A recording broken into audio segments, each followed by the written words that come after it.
I've spent a lot of time talking about defensive options as well as attacking from a defensive position, because I believe that's a solid base to start from, since not dying is the first step towards winning. But while a strong defensive playstyle should get you far, in most fighting games, offense is stronger than defense, because otherwise the game would be boring. In other words, if you let your opponent make the first move, you will be playing a more difficult game than they are. As the saying goes, the best defense is offense, but just like mashing the wrong button out of Blockstone is going to get you killed, using risky moves at round start is also gambling with your health bar. So let's take a look at how to get your offense started.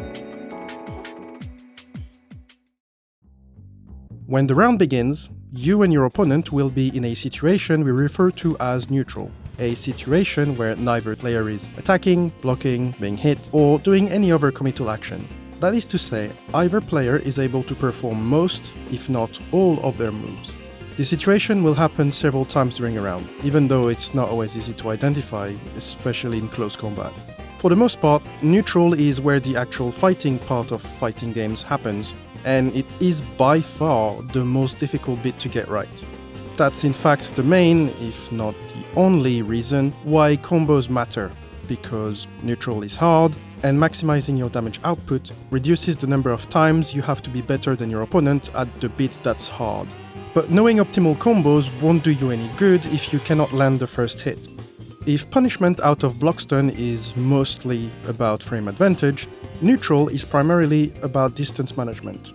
Remember that you cannot get comboed if you don't get hit, and you cannot get hit if you're out of range, by definition. But that works both ways, which means that more often than not, you will need to put yourself in harm's way in order to hit your opponent.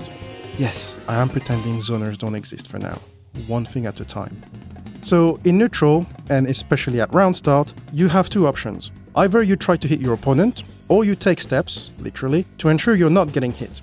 I know I just said that the best defense is offense, but if you decide to throw hands as your very first action in a round, you are gambling on a number of things, with the added difficulty that you have no clue as to what your opponent is likely to do, especially if you're not familiar with the matchup. The first bet you're making is that the attack you're throwing has the advantage over your opponent's, whether it's an advantage in speed, reach, or some other property. Assuming you're facing the opponent for the first time in your life, which happens fairly often, you don't know which attack they're going to use, if any. Matchup experience might give you an idea of what the opponent is likely to do, but likely is the operative word. These are just odds, so you are gambling. The second bet you're making is that, all else being equal, your button press will get registered first, which is risky to begin with, and even more so if you're playing online. Sometimes the gamble pays off, and you get the upper hand from the get-go, and sometimes it doesn't, and you get counter-hit for 30% of your health. Only you can decide how much risk you're willing to take. Now, imagine your opponent tries to attack you, but their move doesn't have the reach to connect, aka they whiffed. Two things have just happened. First, your opponent has gotten themselves stuck in the attack's recovery, meaning they have just given you frame advantage for free. Second, in most cases, they have shortened the distance between you two, even if they don't appear to have moved. For instance, to throw a punch, a character has to extend their arm. That extended limb will usually have a hurt box on it. There will also be a hitbox at the end of the arm, which you don't want to get hit by, but it's only going to be there for a few frames at most. After that, the extended hurt box will linger for a bit while the opponent recovers. So in that situation, you can either take advantage of this to hit your opponent with an attack that otherwise wouldn't reach, or you can use the frame advantage given by the whiff recovery to attack with a slower, harder hitting move, preferably one of your combo starters. If you understand this, then congratulations, you have learned the concept of whiff punishing. A quick side note, this might be unintuitive, but that extended hurt box thing also applies to long-range attacks that aren't projectiles. Nobody said your opponent's torso and limbs are the only viable targets. It's one thing to understand the concept of whiff punishing though, but another to put it in practice. So what could possibly go wrong? Attempting to whiff punish can be scary for a few reasons. If you do it too early and too close, you might end up throwing yourself onto your opponent's hitbox. If you do it too far, you might whiff your whiff punish, and your whiffed whiff punish might get whiff punished by your opponent.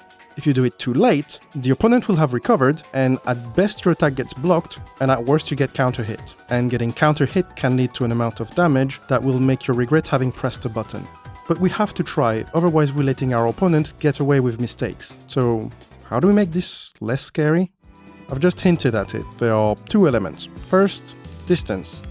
Do not attempt to punish an attack unless you are confident it's going to whiff.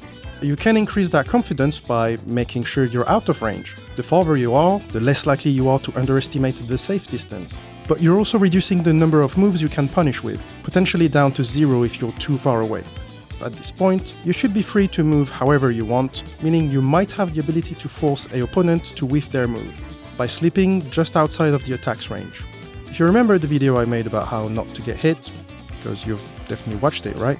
You know what tools you can use to make that happen, but generally it's going to be your movement options. I'm focusing on horizontal movement here, but remember that jumping, crouching, or sidestepping are potential ways to make your opponent whiff. The second element of whiff punishing is timing. This is one of those cases where you might think you need godlike reflexes, but actually you don't. Sure, you'll need to react to your opponent starting the attack, but unlike blocking, where you need to react before the attack becomes active, here you only need to react before the end of the attack's recovery. So those unreactable 10-frame startup moves suddenly have very reactable 30-ish frame windows. Of course, we're still talking about fractions of a second here, so it's not exactly trivial, but it's a lot better than the alternative. With that being said, don't forget that your attacks have a startup too, so you'll have to shorten that window by the startup of the attack you're trying to punish with. In other words, you usually can't wait for your opponent's active frames to go away before starting your retaliation, so you'll have to preempt. Not doing that is a common mistake I still make to this day, out of fear of getting counter-hit, but as I've been working on this, I've noticed that if you're at the appropriate distance for the attack you intend to use, you can press your button pretty much as soon as you notice your opponent's attack starting. There are, of course, always exceptions to the rule, but I've been way more consistent with my whiff punishes since I've started keeping this in mind. Although, I need to be real with you, it's going to be one of those things that gets worse before it gets better. As you try to get more intentional with spacing, there will be a phase where you will miss attacks by a few pixels, or worse, get clipped by stuff you swore would be out of range. I am not completely out of this phase, by the way. Remember that if something hits you when it looks like it shouldn't have, it's most likely by design. Be annoyed about it if you must, I know I do, but the only constructive thing you can do is adjust your definition of safe distance for this particular attack. It will come with practice, but practice you need to get in real matches. Training mode won't help you with that, at least not without a lot of setup. Okay, but I said we'd be looking at getting our offense started, and with punishing still relies on the opponent making the first move. So what gives? Well, because when I tell you that if you're going to press a button in neutral, you gotta make damn sure it's going to connect. Now you'll understand what's on the line if you don't. Since your opponent probably won't stay still, you will have to constantly adjust your position to get yourself in range while staying out of reach of your opponent, as much as is practical. This dance of going back and forth is often referred to as playing footsies, and that's the core component of playing neutral. The last, but not least, element of the neutral game we need to talk about is which moves we can use to attack our opponent, because once you're in the right spot, you still need to use the correct move to start your offense. Pokes. When sifting for your move list, there are a few properties you want to look for in a good poke. First, we want an attack that is relatively non-committal, that is to say, the overall duration of the animation is relatively short. More specifically, we want the recovery to be short, so that getting whiff punished is less of a concern. Having a fast startup is also generally a desirable quality, but there are properties that make a slow attack worth considering in that situation, range being one such property. Further reaching attacks can get away with being slower on the condition that you use them from a distance where that range actually makes a difference. Otherwise, you risk getting counter-hit by a faster attack, aka getting your attack stuffed. Projectiles are an excellent example of that kind of attack.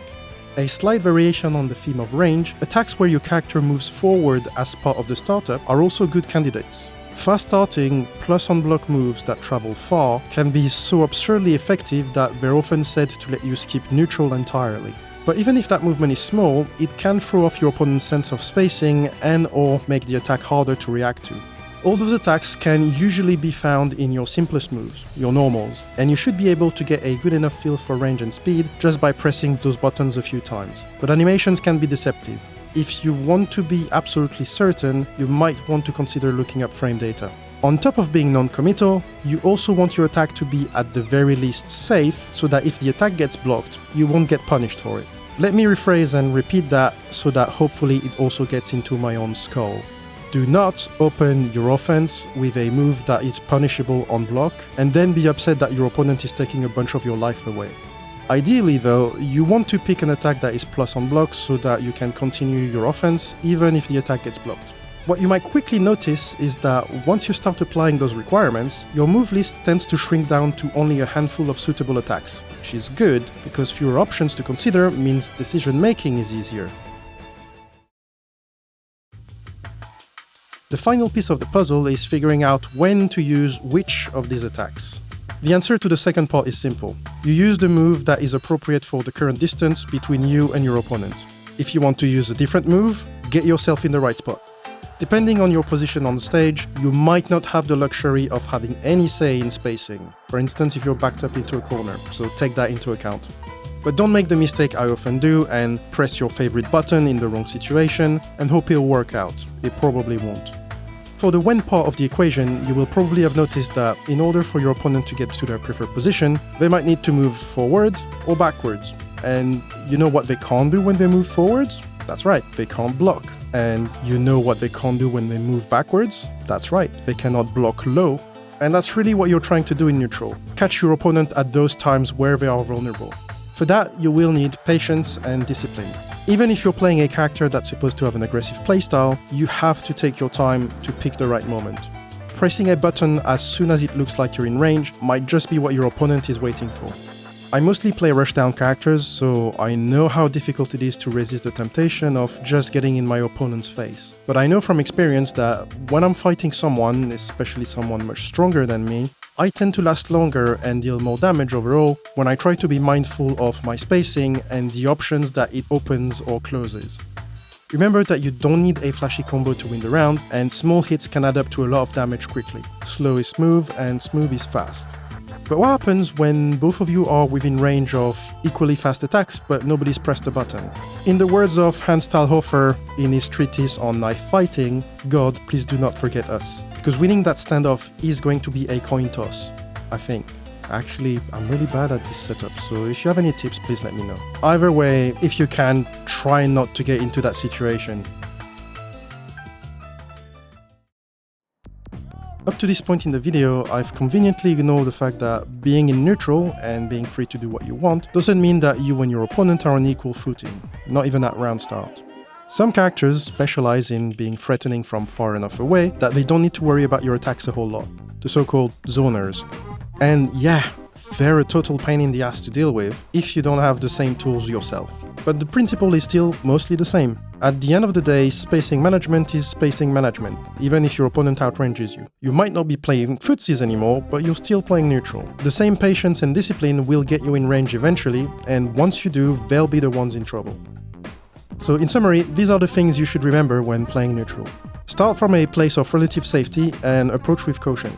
Spacing dictates your options. Avoid using slow moves up close, for instance. Your opponent's attacks reach farther than you think. Adjust accordingly. Your attacks are slower than you think. Adjust accordingly. The punish window starts way earlier than you think. Don't delay your response, it's worth risking the counter hit. And finally, don't forget that this is the hard part of the game. It will take time to get half decent at it. Some people might have expected me to mention Machabu's free structure concept of neutral, so I'm doing it briefly in the outro just to catch the knee-jerk commenters, but really I wanted to hit the same notes in my own words, which I hope I've achieved. Super quick announcement, I'll be at EVO this year, so if you see me there, feel free to come say hello, and once I'm done drowning in pools, I will most likely be up for games. See you next time!